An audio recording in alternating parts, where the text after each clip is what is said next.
معاشرے کے اندر جن چند عنوانات پر نہ جانے کیوں ہم بات کرتے نہیں ہیں یا بات کرتے ہوئے ڈرتے ہیں یا شاید اس کی اہمیت کو نہیں سمجھتے اور یہ نیگلیکٹ ہونا شروع ہو جاتے ہیں. میں یہ سمجھتا ہوں اس طرح کے اہم پلیٹ فارمز پر ان موضوعات کو زیر بحث لانا خیر کا ذریعہ ہو سکتا ہے. ہم سب کو یہ علم ہونا چاہیے. عمومی طور پر ویسٹ میں جب ہم جاتے ہیں، یونیورسٹیز میں جاتے ہیں، تو ایک سوال اکثر کیا جاتا ہے کہ اسلام جو ہے، جو زندگی کا اتنا مکمل نظام حیات عطا کرتا ہے، خواجہ سراؤں کے حوالے سے ہمیں کچھ رہنمائی نظر نہیں آتی. تو یہ بنیادی طور پر اعتراض کہیں یا سوال کہیں یا ایک خیال ہمارے ذہن میں آتا ہے، یہ بنیادی طور پر کم علمی کی وجہ سے آتا ہے. یعنی جو لوگ دین کو اور سرکار دو عالم کی زندگی سے مکمل طور پہ آگاہ نہیں ہیں، اور شاید یہ محراب و منبر کی بھی ذمہ داری تھی کہ وہ اس خوبصورتی کو بھی لوگوں تک منتقل کرتے اور ان کی اہمیت جو بیان کرتے. خواجہ سرا کا اگر ظاہری طور پر الگ سے ایک ڈومین قائم کر کے اس کے حقوق اگر نہیں بھی بیان کیے گئے نا، تو بطور سرکار دو عالم کی اپنی زندگی سے ہم تک یہ خیر منتقل ہوتا ہے کہ نہ صرف یہ کہ بنیادی انسانی حقوق جو وہ ان کو عطا کیے گئے، بلکہ کئی مقامات پر عام لوگوں کی نسبت ان کے لیے زیادہ آسانی جو ہے اس کا اہتمام کرتے ہوئے سرکار دو عالم نظر آتے ہیں. یعنی تاریخ میں کون ہے جو اصحاب رسول کے ساتھ حضور کی محبت پر شاہد ہو، جانتا ہو اور اسے یہ علم نہ ہو کہ حضرت ابو رافع جیسے اور مغیرہ جیسے لوگ جو ہیں، جو اس زمانے کے خواجہ سرا تھے، وہ سرکار دو عالم صلی اللہ علیہ وسلم کے باقاعدہ خدام میں شامل تھے. یعنی خدمت کے لیے حضور نے ان کو قبول فرمایا. اچھا، میں ایک بریک لیتی ہوں، اس کے بعد جب واپس آؤں گی تو پہلے مجھے اس کا فرق بھی آپ ذرا تو پیدائشی طور پر براہ راست مرد یا عورت کی تقسیم میں نہیں آتا. یعنی نہ وہ مردوں کی ڈومین میں آتا ہے نہ عورتوں کی ڈومین میں آتا ہے. اسے ہم خواجہ سرا کہتے ہیں. اور جو شخص زندگی میں آگے چل کر اپنی چوائس کے ساتھ اپنے آپ کو خواجہ سرا کا ایک روپ دھار لیتا ہے اور ایک درجہ آگے جا کر گویا بائی چوائس خواجہ سرا نہ ہونے کے باوجود خواجہ سرا اپنے آپ کو ڈکلیئر کر رہا ہوتا ہے، اسے ہم ٹرانسجینڈر کی کیٹیگری میں لیتے ہیں. عمومی طور پر جو خود بنتا ہے بائی چوائس، جو یعنی یوں سمجھ لیں کہ جسے اللہ نے خواجہ سرا بنا کے بھیجا ہے، اس کے لیے تو بہت سارے حقوق اور حوصلہ افزائی پائی جاتی ہے. ان کی خبر گیری، ان کا اہتمام سرکار دو عالم کے ہاں پایا جاتا ہے. لیکن اس کے بالمقابل جو آدمی زندگی کی دوڑ میں اس کا مقابلہ کرنے کی صلاحیت نہیں رکھتا، اس کے تقاضوں، اس کے چیلنجز کو ایڈریس نہیں کر سکتا، اور ایک آسانی کا راستہ اختیار کرتے ہوئے اپنے آپ کو جو ہے وہ ایک لبادہ گویا اوڑھ لیتا ہے، اس کی دین کیونکہ وہ ایک اصل کی نفی ہوتی ہوئی نظر آتی ہے، جو اللہ نے اس کو بنایا اس سے ہٹ کے وہ کچھ اپنے آپ کو ظاہر کر رہا ہوتا ہے. تو یہ کیونکہ ایک پورے معاشرے کے ساتھ دھوکہ ہے. آپ تصور کیجئے نا کہ یہ کہنا بہت آسان ہے کہ جی ہم اس کو اس کی چوائس دے رہے ہیں، لیکن سوال یہ کرنے، یعنی اس کو ذرا ایک لمحے کے لیے تصور کریں کہ ایک مرد ہے جو طبعی طور پر اللہ نے اس کو مردانہ صلاحیتوں کے ساتھ پیدا کیا، اور وہ زندگی کے تقاضے اور اس کی جنگ نہیں لڑ سکتا، اور وہ اپنے آپ کو ایک ٹرانسجینڈر کے روپ میں جو ہے وہ لے آتا ہے معاشرے کے اندر. ظاہری لباس، وضع قطع، میک اپ، اپنا حلیہ اس طرح کا بنا لیتا ہے، اور پھر اسے اس معاشرے کے اندر وہ جو خواتین والے سارے حقوق ہیں وہ اس کو اور وہ ساری آسانیاں اور وہ ساری جو انفرادیت ہے وہ اس کو ملنا شروع ہو جاتی ہے. تو معاشرے میں کتنا بڑا بگاڑ اس سے پیدا ہو سکتا ہے. یہ ایک الگ سبجیکٹ ہے، لیکن میں یہ سمجھتا ہوں کہ دو بنیادی باتیں اللہ رب العزت نے جب بھی انسان کو تخلیق کیا، قرآن حکیم بھی ہمیں یہ بتاتا ہے کہ اس نے مرد اور عورت کی تقسیم کے ساتھ انسانوں کو پیدا کیا. اس کا مطلب یہ ہے کہ ہر پیدا ہونے والا بچہ یا اپنی صلاحیت میں مرد ہوگا یا عورت ہوگا، یا وہ اس کی طبیعت اور مزاج اور اس کی صلاحیتیں مردوں کے زیادہ قریب ہوں گی یا کسی درجے پر عورتوں کے زیادہ قریب ہوں گی. مگر یہ بھی تو کہتے ہیں نا کہ اللہ تعالیٰ نے سب کو، انسان کو جوڑوں میں اتارا ہے، جوڑوں کی شکل میں اتارا ہے.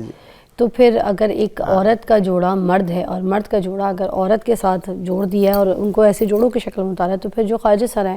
ان کا جوڑا کیا ہے؟ دیکھیں، سب سے پہلے تو ہمیں یہ سمجھنا چاہیے کہ جو خواجہ سرا ہے نا، میں جو یہ بات کہنا چاہ رہا ہوں، دین رحمت کے ہاں تو خواجہ سرا کی الگ کیٹیگری موجود ہی نہیں ہے. وہ اس کو یا مردوں کی کیٹیگری میں لیتا ہے یا عورتوں کی کیٹیگری میں لیتا ہے. اور آج کی جدید سائنس بھی یہ بات کہتی ہے کہ ہر وہ شخص جو اپنے آپ کو خواجہ سرا کلیم کرتا ہے، یا ہر وہ شخص جسے معاشرہ خواجہ سرا تصور کرتا ہے، اس کے اندر کسی درجے کا ایک ٹلٹ موجود ہوتا ہے، اس کی ایک ترجیح ہوتی ہے، یا وہ مزاجن مردانہ صلاحیتوں کے زیادہ قریب ہوتا ہے یا اپنی مزاج اور فطرت میں، اپنی ساخت میں خواتین کے زیادہ قریب ہوتا ہے. تو اس کے پاس چوائس ہوتی ہے، یا تو عورت بن سکتا ہے وہ مرد بن سکتا ہے. یہ پوری دیانتداری کے ساتھ جو اس کے ماہر لوگ ہیں وہ یہ فیصلہ کریں گے. عمومی طور پر لوگ کہتے ہیں جی علماء سے اس پر پوچھیں، بھائی یہ ایک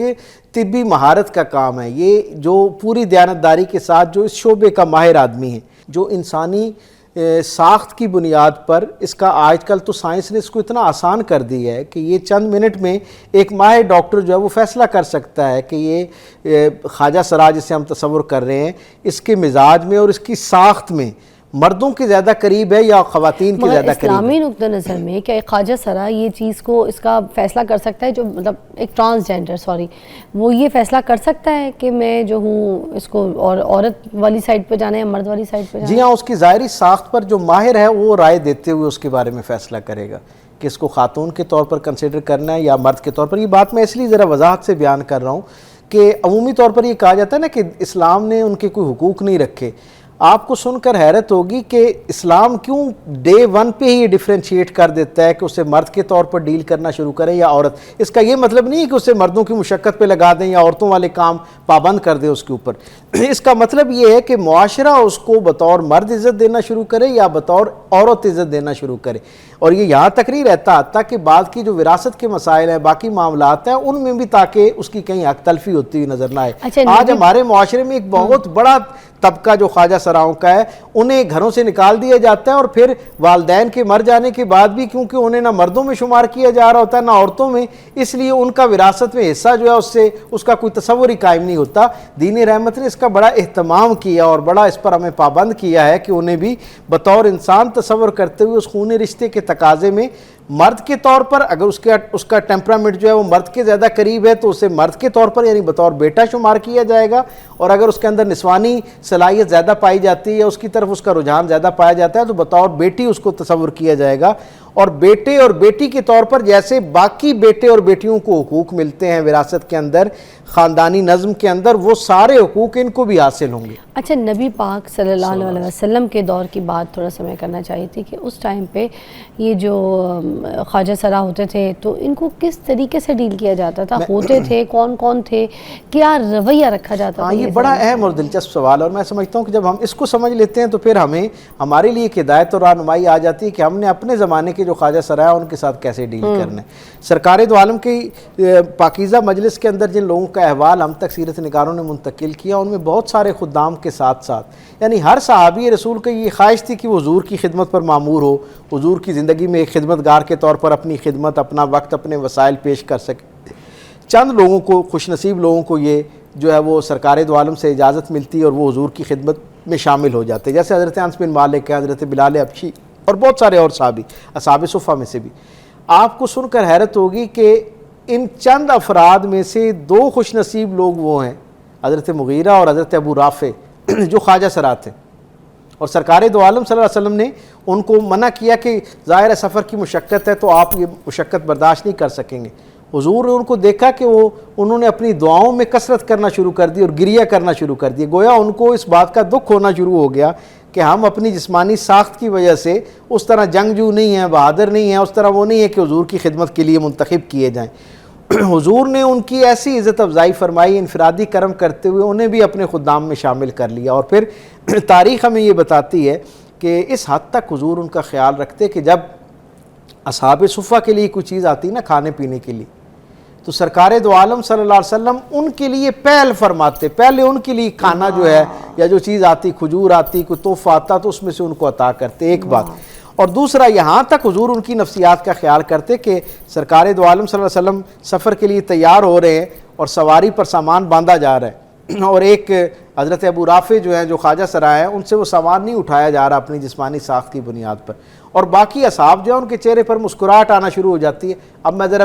اپنے ماحول کے حساب سے سمجھانے کے لیے بات کہہ رہا ہوں کہ گویا انہوں نے ان کی اس کیفیت، ان کی مجبوری سے حظ اٹھانا شروع کر دیا، لطف اندوز ہونا شروع ہو گئے، انجوائے کرنا شروع ہو گئے۔ آقا کریم صلی اللہ علیہ وسلم جب اپنے کاشانہ رحمت سے باہر آئے، حضور نے یہ منظرنامہ دیکھا کہ وہ میرا جو ایک محبت کرنے والا ہے وہ اپنے یعنی جسمانی ساخت کی وجہ سے نہیں کر پا رہا، وہ سامان سواری پر نہیں رکھ پا رہا، اور اصحاب رسول اس کی مدد نہیں کر رہے بلکہ مسکرا رہے ہیں اور انجوائے کر رہے ہیں۔ آقا کریم صلی اللہ علیہ وسلم کے چہرے پر جلال آنا شروع ہو گیا اور حضور غضبناک ہوئے اور باہر آئے، اور حضور خود ان کے ساتھ، اس صحابی کے ساتھ مل کے اس سامان کو اوپر رکھتے ہیں، اور حضور فرماتے ہیں کہ